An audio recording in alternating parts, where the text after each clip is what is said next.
right, welcome to another program episode of Full Throttle Leaders. This is Michael Falato. I'm the CEO and founder of Full Throttle Falato Leads. I have Mark Fidelman.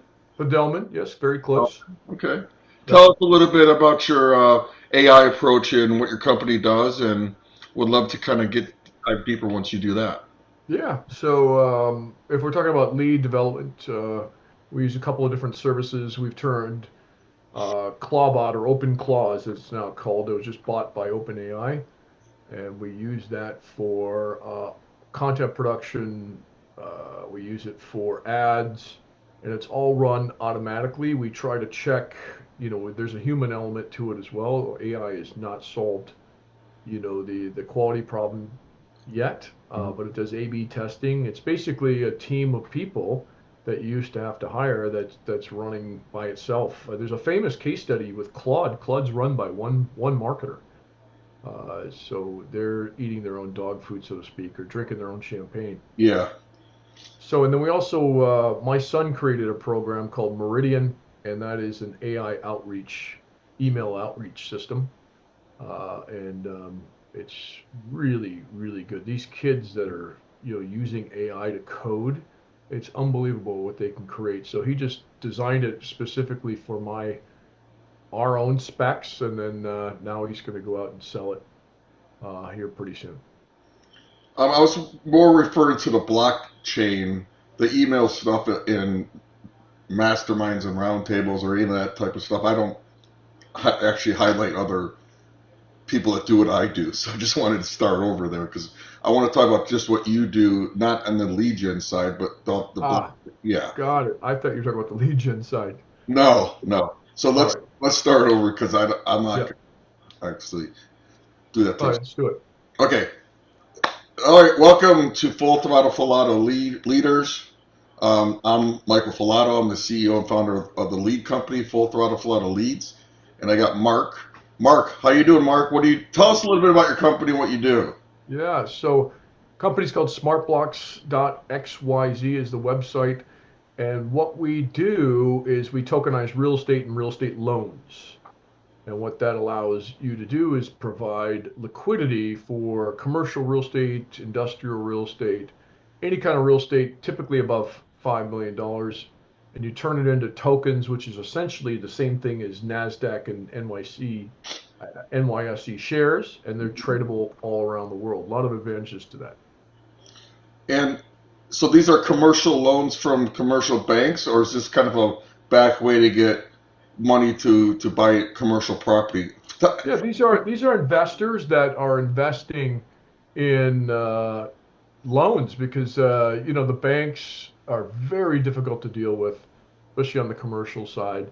So there's groups of investors that'll earn about 10% or higher, depending on what the loan is.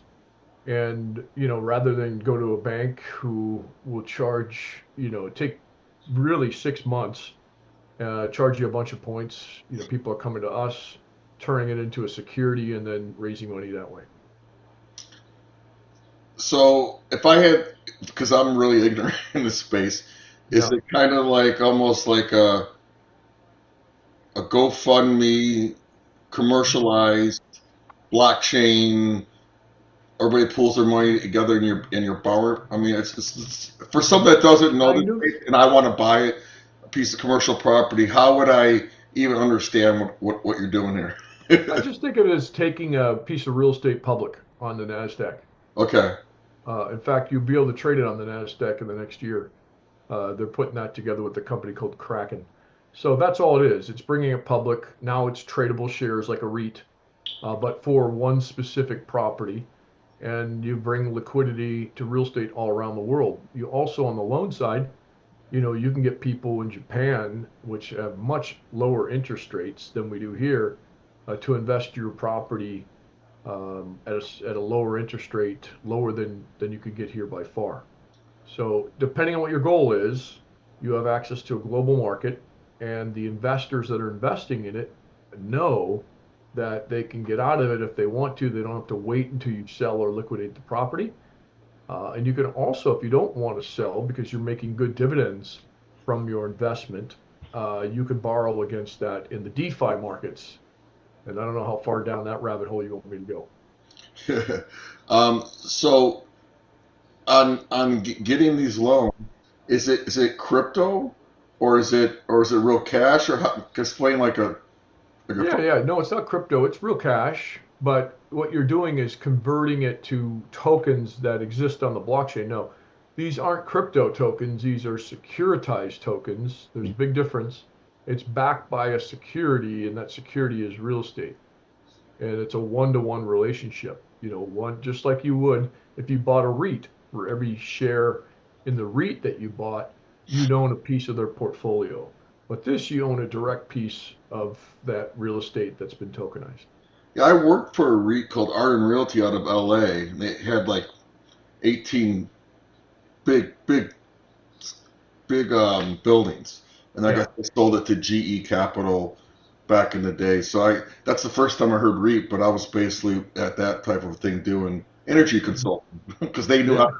do energy consulting for their portfolio. So, but that was the first time I heard REIT, and that was interesting. So, is it REIT that mostly engage in this, or it could be just someone that just wants to buy like a multi-family property? Well, I mean, at this point, it's high net worth individuals, it's family offices. Hmm. Institutions are starting to tiptoe into it because it's becoming mainstream, as well as the SEC has now issued some guidelines around it. So no one's going to lose their license by doing it at the institutional level.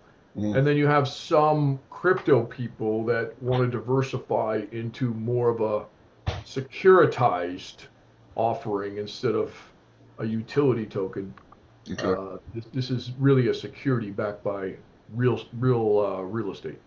but it's not tied to like FDIC or any of that stuff, right? No, it would be tied to FDIC. They might govern some of it, Okay. but for the most part, it's governed by FINRA and in the SEC. What is FINRA? I've FINRA seen. is like a financial institution that manages certain types of securities and certain types of security licenses.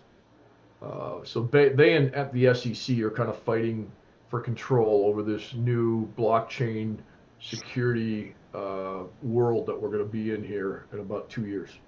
And when you meet people and they ask you what you do you think they understand your friends what they're like? What are you Well, I talking? mean, I think everyone tends to overcomplicate these things. Yeah. It's just bringing a company public, or I'm sorry, a project public, but it's on the instead of it being on NASDAQ or the NYSE, you're bringing it public on a blockchain. So almost any exchange, crypto exchange or security exchange can pick it up. In fact, NASDAQ and the NYSE has seen the light and saying, hey, we don't want to lose this business. So now they're starting their own tokenized. So instead of shares, it's tokens. Uh, they're creating their own marketplace for that. Yeah, it's tough. I'm an intelligent man, but it's still you still gotta wrap your head around Yeah, it's just a stuff. different way of thinking about it, but it's a much better. It's all going to go that direction because of the global nature of it. You know how difficult it is for somebody in another country just to buy a share of Apple. It's Really? Can't buy a share of Apple from another country? no, very, very difficult. I mean, you can if you go through the process, but yeah, you can't just sign up for an account on Well, here in the United States. Yeah, it's very but difficult. really, Schwab's are really only for Americans then? I mean, you have to I have a mean, public account? you could go through the process as an international entity or individual. I just say it's very difficult. Huh. I'm learning a lot today. I just feel really stupid. So who's the best person? Like, if someone's watching this podcast, who do you want to reach out to you, and how do they get a hold of you?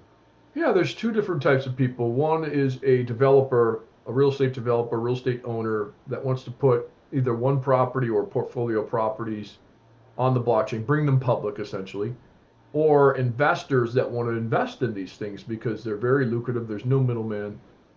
We're not a REIT that's taking, 20, 25% of the profits. It directly goes back to you. So one of those two types of people, Okay. buy side or the sell side.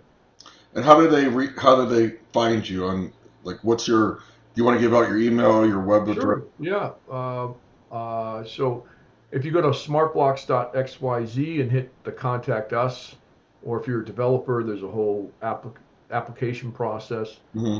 That's all on the site. And is there a particular monetarily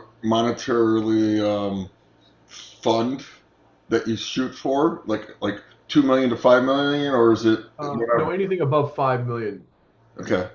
Yeah, we're just closing on a $20 million deal now where we've raised all the money. And you Uh, guys make money off the transaction, your company, or we make money, yes, off some of the transactions if it's outside the United States, but we also take a percent, a small, very small percent of the deal okay. in terms of equity. Well, I hope you guys reach out to Mark, and if anything, he could educate you how you can make more money on your money and get into some of these REITs, right? That's right. All right. Um, Thank you. I'm Michael Falato. If you want to reach out to me about lead generation, top of funnel, you can reach me at 512-639-3375. Thanks again for watching Full Throttle Leaders.